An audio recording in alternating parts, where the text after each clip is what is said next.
What is up, guys? It looks like we're about to get into some good old Pathfinder. I do apologize whenever I tab out of the game. Unfortunately, Pathfinder games don't, for some reason, allow music to be played in the background, even if you put it in windowed mode, so we're just going to have to put up with that. But we're going to be continuing where we left off this morning, I would say, because it was this morning for me. We're going to be getting along and continuing to just be awesome, and drinking time for you, Bob, is it? Fair enough, man. Can't say I blame you. Just let me know if the sound quality is alright. I think it was a bit too low yesterday, so I've turned up the sound today. See if we can counteract that.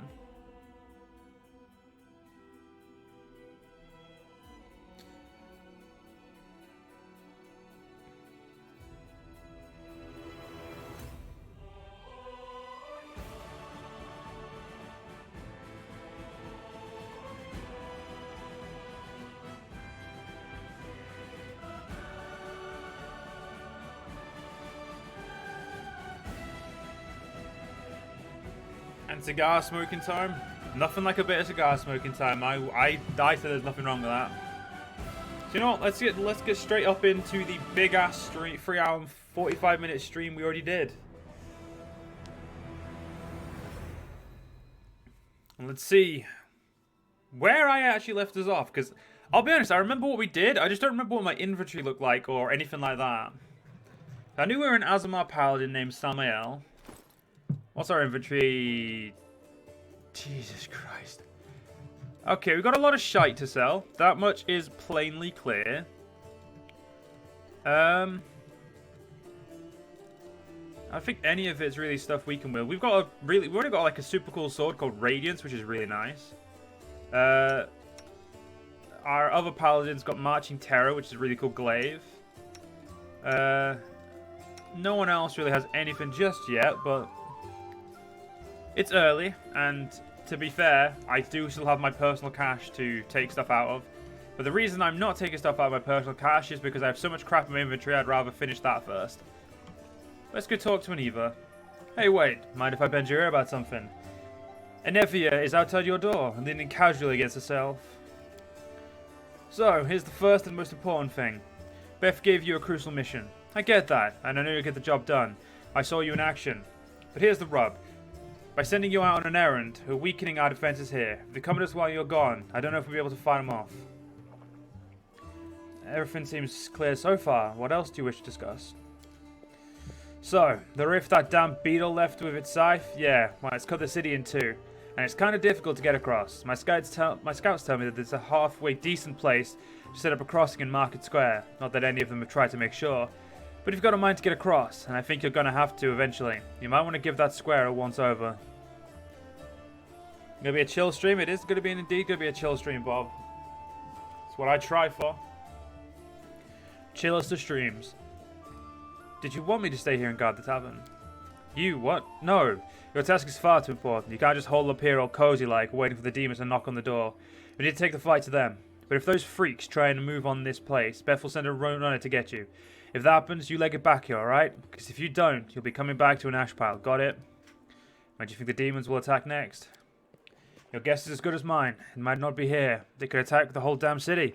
Those vermin know they've lost the upper hand and that we're going to push back. If things kick off here, you should know. After the attack, some things could be changed beyond recognition. So if you've got any business that needs taken care of, you better do it soon.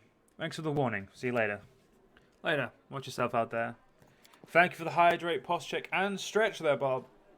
Oh, I ain't cracked my back today, so that was definitely good. I'm not going to drink my drink too quickly because I just had some Ben & Jerry's ice cream, and drinking a drink after that can make you you can vomit. You can vomit. Let's just be honest. So look at our journals. We've got quite a few time quests. So we've got a companion quest. Find Jana Aldori, Seela's friend. So, how do you find someone in the chaos that was once Kenabres? It's like finding a grain of salt, a sand in the sea. A spark in a bonfire, or a fat and kind act in a Demon Lord. And still, difficult doesn't always mean impossible. What kind of ice cream? It was cookie dough, because it's the only flavour I really like. I'm not a big ice cream person per se. Like, I like Oreos and ice cookie dough, and that's about it. I'm not really adventurous in that regard. An Eagle Watch fighter and Sealer's friend, Jana Aldori, went missing during a demon attack. Irabeth would appreciate any information on her. So we've got a stay of execution. So the brave souls gathered in the defender's heart survived the first attack and the ensuing chaos, but they are not out of the woods yet. Everyone understands that the death sentence issued by the Demon Lords has not been quashed, simply postponed. No one knows when the execution will come, but each person hopes against hope to live long enough to see the threat pass and to receive a clemency of fate.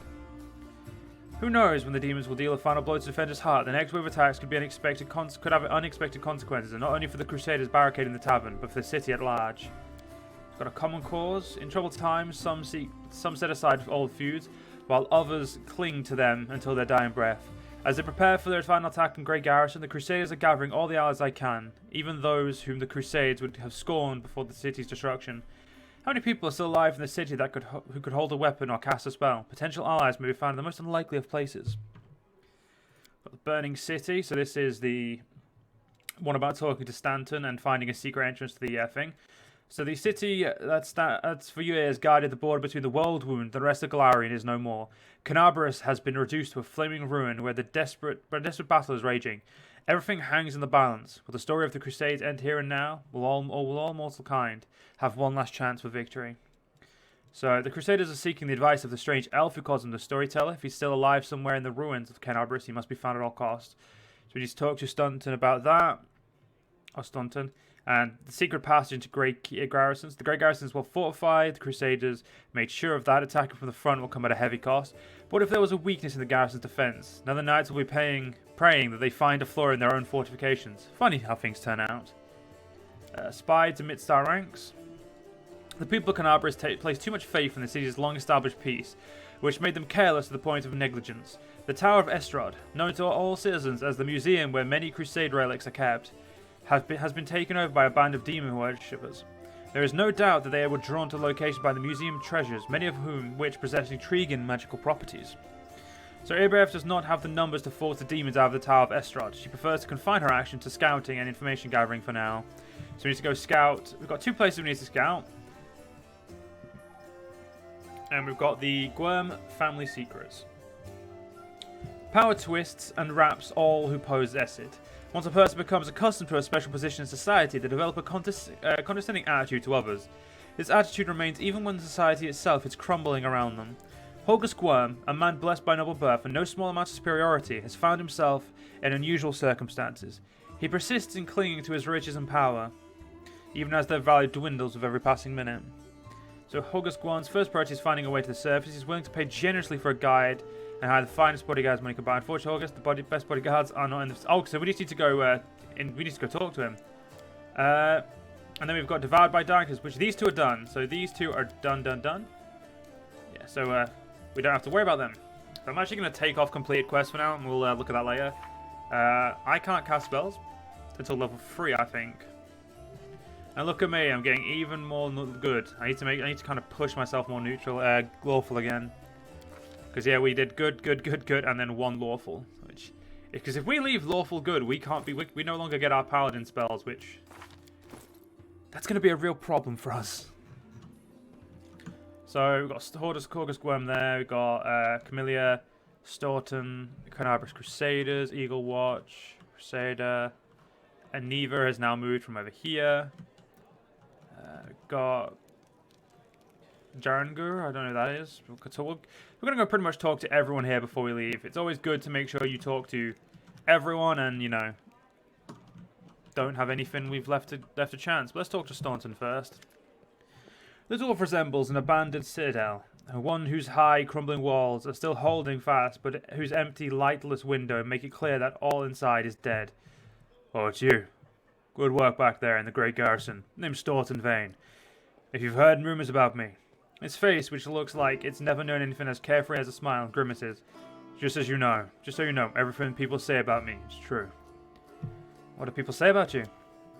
They say I'm a traitor, as bad as Arilu Voresh, that I'm a disgrace even amongst the ranks of the condemned, that Queen Galfrey should never have spared me, that I belong in the gallows. Why do they hate you so much?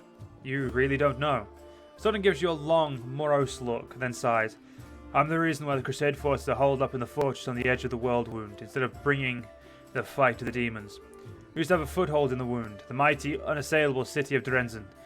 We used to have it until it fell, all because of my stupidity. I gave the enemy our main citadel. I was tired, they wanted to execute me, and rightfully so, but the Queen intervened. She said that I should live and fight in order to undo what I had done.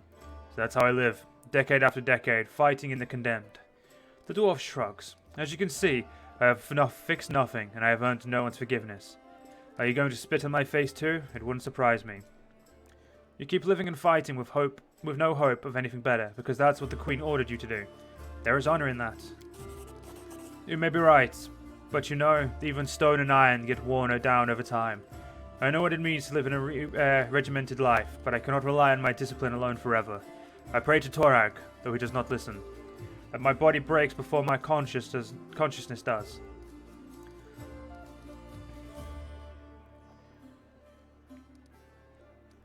A whole city fell because of you. How is that possible? What do you mean, how? The knight glanced at you from beneath his furrowed brow. If you don't trust the word of a condemned, go ask somebody else, like my little brother Joran. And if you still don't believe it, what's it to me? But if you're about to ask me to recount my story of disgrace for the 1000th time, don't. You don't really have any friends.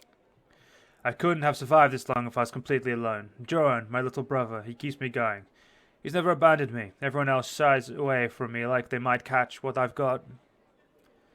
Even fighting condemned console themselves by thinking, I got stripped of my rank, but at least I'm not Staunton. Commander Tirablade seems to be the only person in the whole army who remembers that I'm a soldier, not a drudge. She has no qualms about taking me into battle. She's had some mug flung at her in the past, or so I hear. That's why she tries to keep an open mind about people. It's no surprise that she's the only one to hold on to her sense of reason in this farce. And we're not going full chaotic evil. This is a lawful good run. We will be doing a lawful evil run at some point in the future. Right today, for now, we're playing lawful good dwarf. I play evil in games too often. I never really play good, so this is definitely a nice change for me. So many years in the condemned. Surely you have paid your penance by now. That's not up to me to decide. My life is in the Queen's hands. He falls silent for a moment, and then in a trembling voice he adds, The condemned isn't the worst part. All these years I've prayed to Torag for forgiveness. Countless times I've gone to his priests. Countless times I've kneeled before his altar. If only the father of dwarvenkind would answer my prayers just once. Not to restore what I've lost, but just to tell me that I am still one of his children. But it seems he doesn't give a damn about me. What can I expect from the immortals when my own god doesn't think I deserve redemption? I need to talk to the elf who calls himself the Storyteller. Do you know where I can find him? The Storyteller. Staunton strokes his beard in thought. A strange old fellow, that one. He used to sit with me for hours asking about all sorts of things. He never offered any judgment on comfort, just listened. At first I wanted him and his questions as far away from me as possible, but later I realized that I was talking to him did ease my burden a little. I hope he is alive and well. He's completely blind and feeble too, so if he's alone in the city, well, you probably know what that means. I do know one place he might be. Look for him in the Black Wing. It's a library. Here, I'll show you where it is on the map. I don't know what use a library is to a blind elf, but he loved the place. He would sit there day and night. I have to go. Go on then. Maybe we'll see each other again. Maybe indeed, Staunton. Maybe indeed. Camellia looks you over pensively, toying with the snake-shaped bone amulet that dangles from her pale neck. Noticing your glance, she flashes you a cold, barely there smile. Greetings. It seems for a moment that the girl wants to say something else, but the pause grows too long. She slips back into cautious silence. Tell me about yourself. You want to know more about me than you already do. Why? Camellia arches a dainty brow. I talk to the spirits of this tormented land, and they guide me to battle. I'll help you fight the demons, and I swear that you can rely on me in this matter. Isn't that sufficient? Why did you learn to wield the rapier so well? I had good teachers, although they don't get all the credit. I am a most diligent student. Camellia licks her parched lips. Your amulet is quite unusual. Where did you get it? Ah, my little trinket. It's so nice of you to notice, but I assure you this amulet is nothing but a bauble. Can a lady not be drawn to beautiful, useless things? Anyway, as much as I enjoy a delightful conversation, the spirits are calling me, and I must respond. Please excuse me. Camellia turns away, watching you out of the corner of her eye. Your speech tells me you're of noble birth. Camellia laughs, her practiced musical laugh, as she watches you from the under lowered lashes. You're most insightful, a fine quality to have. Camelia's laughter ends, and unspoken words hang in the silence.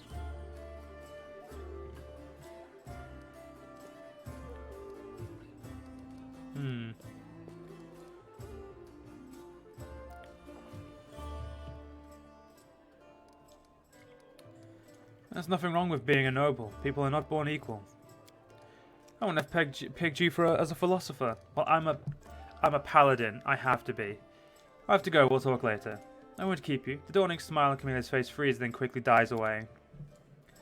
Hey, Horgus, you owe me a grand. Oh, he gave me it. 1,000 gold coins for you, just as promised. You helped me back to the surface, and I duly pay you for escorting me. Horgus Gwyrm always keeps his word. Now, speaking of future cooperation. Horgus looks at you with an unvarnished disapproval. His arms folded across his chest, his foot tapping impatiently. I have a job that would be perfect for someone like you. Naturally, I'll pay generously for your services. What do you mean a job for someone like me? For an adventurer ready to sell their soul for booze, and lie down drunk in the gutter. Or do you think you're somehow different? A traveling knight, perhaps? Noble of heart without a coin to your name. Horgus sizes you up critically, and then sighs and shrugs. You seem a reliable enough ally to me. And you did get me out of those mongrel caves, so why should I care what you do with the money once you've got it? Failed perception check. Horgus seems like one of those people who thinks the entire world owes them something.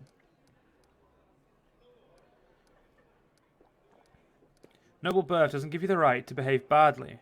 I would ask you to refrain from such statements in the future. Horgus puts his hand on his hips. Oh, really? How impudent. No one dares tell Horgus Gwyrm how to address the rabble. So what does this job involve?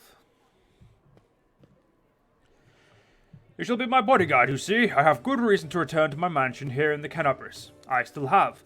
Well, it doesn't matter. It's none of your business. My mansion is a breathtaking building with a large garden in the wealthy part of the city. Even before the demons attacked, every thief and fraudster in the city had tried to get inside. One way or another, I shudder to imagine the state it's in now. I have little hope that my guards were able to hold the mansion during the attack, and I expect the servants fled when they saw the demons. Only Abadar knows what happens there since... Therefore, I would ask that you meet me at my mansion and guard me there until I complete my business. I've already asked the local paladins for help, but they've no desire to set foot outside this tavern. Damn cowards and traitors. That's what they are. Also, please do take Camellia with you. I trust that girl more than the rest of your gang. She's of noble birth, after all. What kind of reward are we talking about? 1,000 gold coins. Horgus replies without hesitation. Deal. Marvelous, most excellent. Horgus' face relaxes, soothing a few of the tense lines. I'll proceed to my mansion at once and wait for you there. Meanwhile, you needn't worry. I know the city like the back of my hand, but do hurry unless you want me to lower your reward. What a twat. Oh, he is definitely seems to be a twat. He's going to get myself a casual prey going off there. Are you finished there, me? Hey.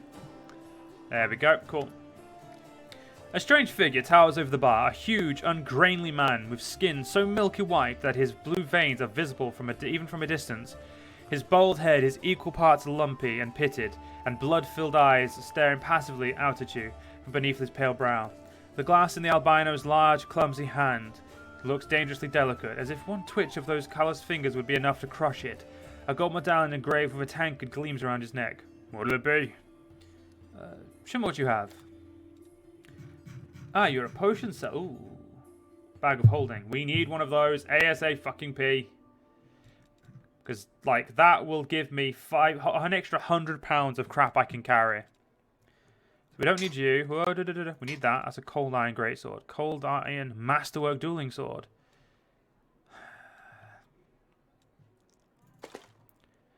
All but 2.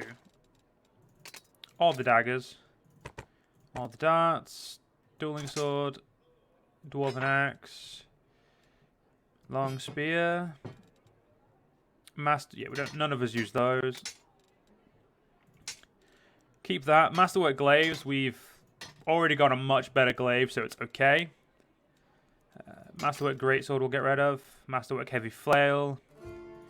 We'll try and keep some. We'll keep the heavy flail for now. I don't think I'll worry about the heavy mace. We'll keep the light crossbow and the masterwork longbow. We'll sell 5 of you. We'll keep one of those. I don't think anyone uses scythes as far as I know. Sell it all. Unfortunately, we've got party members we haven't met yet, so I don't want to sell everything just yet.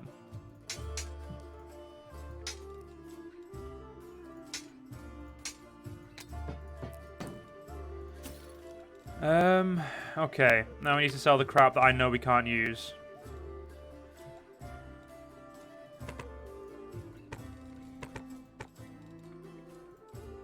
That can be used to brew potions. That can't be. That can be used to brew potions. That cannot be. Yeah, anything that can be used for spells or potions, we're going to keep. Just because, you know, cooking reagents and stuff like that are definitely going to be better for us.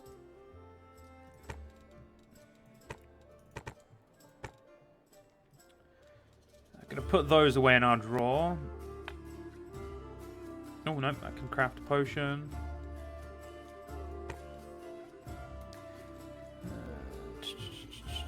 Okay, you and you. Oh no, that's used for potions. That can be used for potions. Crafter. Craftsman, okay. What is that for? That can be used for potions as well? Damn it. Gotta stop selling stuff that's actually useful for us. So we're gonna get 4 grand straight away. I'm thinking maybe we get a bag of holding instantly, just to, you know, double down on that.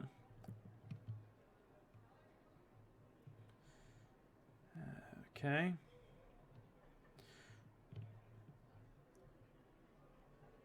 That's really cool. I would like that ring, but not yet. How much would all that purifying solution? We'll take all that purifying solution. That seems something useful to have. You know, we've got cold iron stuff, so I'll get rid of the normal, some of this stuff, because I know I'm not going to use it. It's okay. Okay, I'd say that we don't need that either. Actually, no, I'll keep that book. It's a book. Yeah, I'm going to say that's what we did. Be right back. No worries, dude. Okay, so we made a little bit of money, and we got ourselves a bag of holding, which has now increased our carry capacity. I also leveled up somehow. So that's even better. So we now get Aura of Courage. At 3rd level, the Paladin's immune to fear, magical or otherwise. Each ally within 10 feet of them gains a +4 morale bonus or saving throws against fear effects. This ability functions only while the Paladin is conscious, not if they are unconscious or dead. Paladin's immune to all diseases, including supernatural, magical disease, and including mummy rot. Mercy at 3rd level, and every 3 levels after, a player can select 1 Mercy. Each Mercy has an effect the Paladin's Lay on Hands ability. Whenever the Paladin uses Lay on Hands to heal damage to one target, they also receives it. Oh, that's really cool. So, Persuasion, and we need to start getting Religion up, because we are a faithful man. And now I get a feat.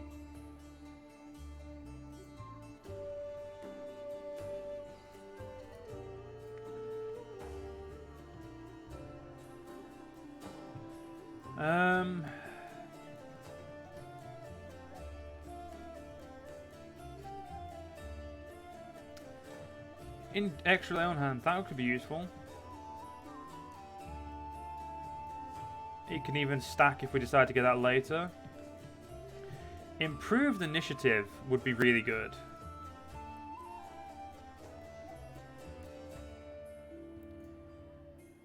So improved initiative is the one I'm definitely thinking of getting right now.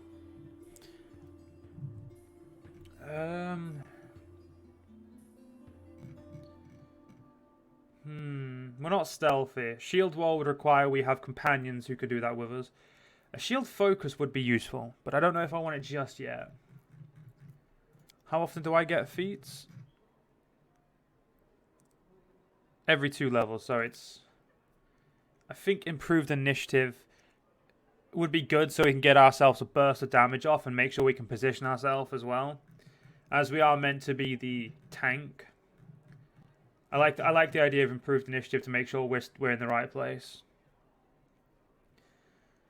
We could also get Iron Will. Does shield focus do anything else? So it gives us missile shield, greater shield focus, and shield focus mythic.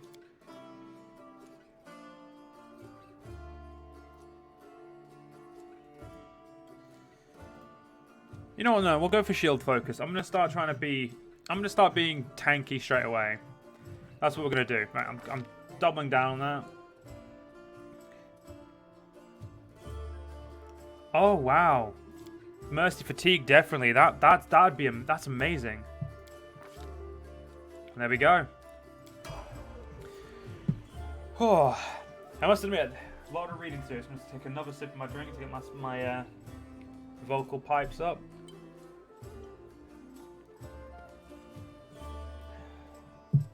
Okay, let's go talk to the guy again. Let's see what's learn about him. The huge albino's blood-filled eyes stare impassively at you from behind the bar. What'll it be? Who are you? The albino slowly takes your measure with his red eyes, and finally, with a gentle sigh, says, Gimli Hawks, vampire. Are you really a vampire? Gimli gives you a long look of reproach, and then grudgingly answers, no. How did you end up in the city up in the Crusader cities? How did anyone end up here? How did you? Or them? With huge hand, the tavern keeper gestures at the ragtag group assembled in the room. The world is big, but there still isn't a place for everyone. People who no longer have a life anywhere else, they end up here. Welcome back, Bob. Any news in the city? The albino looks around. There are demons everywhere, and you showed up. Is there any places in the city worth visiting? If you mean places that normal people would usually stay away from, then there are plenty. Like the Pitaxian wine cellar. Gimli pauses for effect, like the name of the place alone should make you quiver in fear. It once belonged to a Pitaxian trading house. Then King Iravetti came to power in Pitax and property started changing hands. Soon after, the cellar's shop assistant was found in a ditch. Not all of him, mind, just his head. Numerian gangsters had taken possession of the place. They wanted to sell something stronger than wine on the street, and ended up on the gallows. Then King Iravetti's number was up. So now the stores stand empty and unclaimed. People say that a headless ghost wanders in the place at night, moaning ghoulishly. Ooh. After coming to an end of his story, unusually long by his standards, the tavern keeper takes a swig from his tankard. Just don't ask me how he makes any noise with no head. I wasn't there. I just heard like I heard it. I see you're not one for talking. Gimli gives you a long, mournful look and says nothing. I have to go. The tavern keeper sees you off with a subtle twist of his pale eyebrows. Okay, so we've talked to Camellia. Let's go see this person, who I don't know. But first things first, grab that. Okay. Oh! Let's go back to our chest quickly, actually. Because I've got my pre-order bonuses that I can pick up.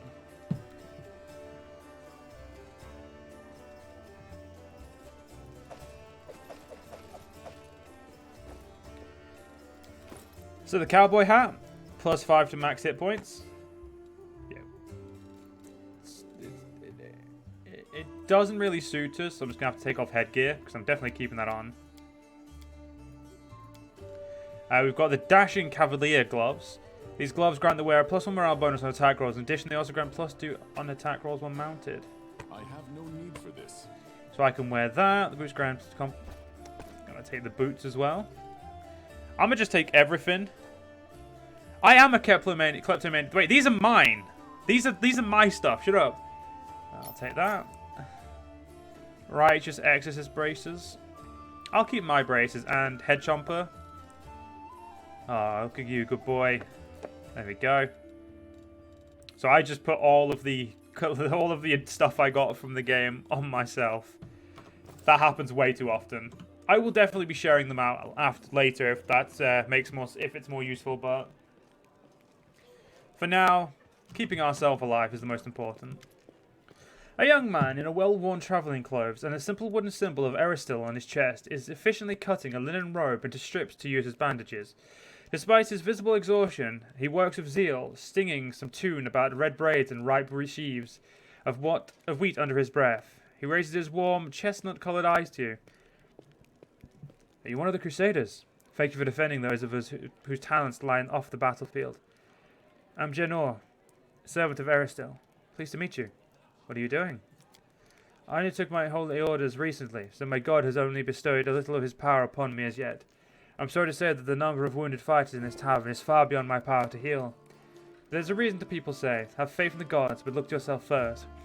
I may not be able to help them wounded with magic, but I can at least cut up bandages. You will... I'm sorry, I paid for that. That's mine. That was my stuff. Thank you very much, Bob. Are you from around here? No, I was just passing through Kenabres. I was sailing down that old man of ours, the Great Sullen River, to a village by the name of Chili Creek.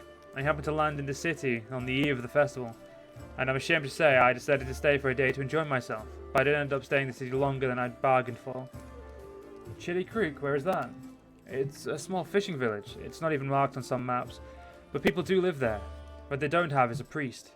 They have no one to heal their wounds, no one to offer prayer for a good catch, no one to give their dead a dignified burial, and the Worldwound's a stone throw away. So I'll be setting sail for Chili Creek to serve my god and my people. Once we've held Kenabres, I'll be going there. If through the grace of the gods we all survive this, you should come and visit me sometime. You'll find the village here, on the bank of the river. The priest marks Chili Creek on your map. Aren't you a young and experienced cleric, afraid to go to the border of the Worldwound? I won't lie, I'm afraid, but what can I do? Those villagers are simple people. Every day of their short lives is spent doing hard, honest work. That's exactly the kind of life I want, something simple but meaningful. If I had centuries ahead of me like elves do, I might have spared some 50 years or so to travel around the world. The young man says with a smile. Or maybe even 100, why not? But I don't have time to spare, so I want to spend my short life in the place where I know I'm needed. Even if it is dangerous, especially if it's dangerous. I have to go. May Aristil watch over you. So we got something popped up here, so... Oh, because in this one, which is go to the mansion with Camellia.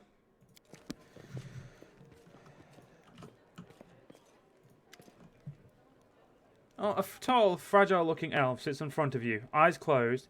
He is pale as a ghost, his arm wrapped in a blood-stained bandage. He's put other bandages on his body under his clothes, but even in such a miserable state, he manages to keep calm. Raising his eyes to meet yours, he says faintly, I am Fawn Autumn Haze, at your service.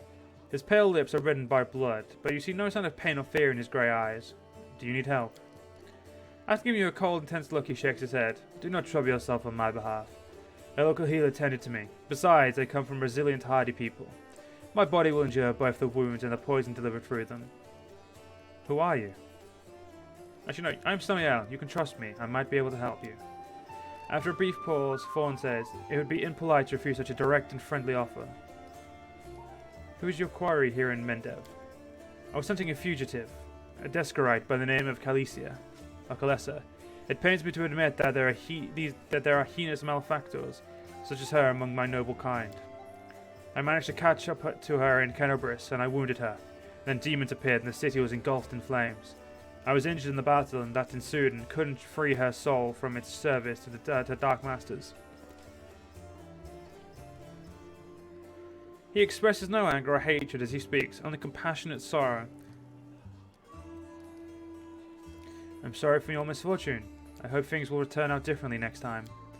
He purses his lips. There is no need for pity. Our ancient kind is blessed with great longevity. We gain a deeper understanding of the world than other races, and we learn our lessons better than anyone. That goes for learning from our mistakes as well. I survived, which means I will be more prepared when we next meet.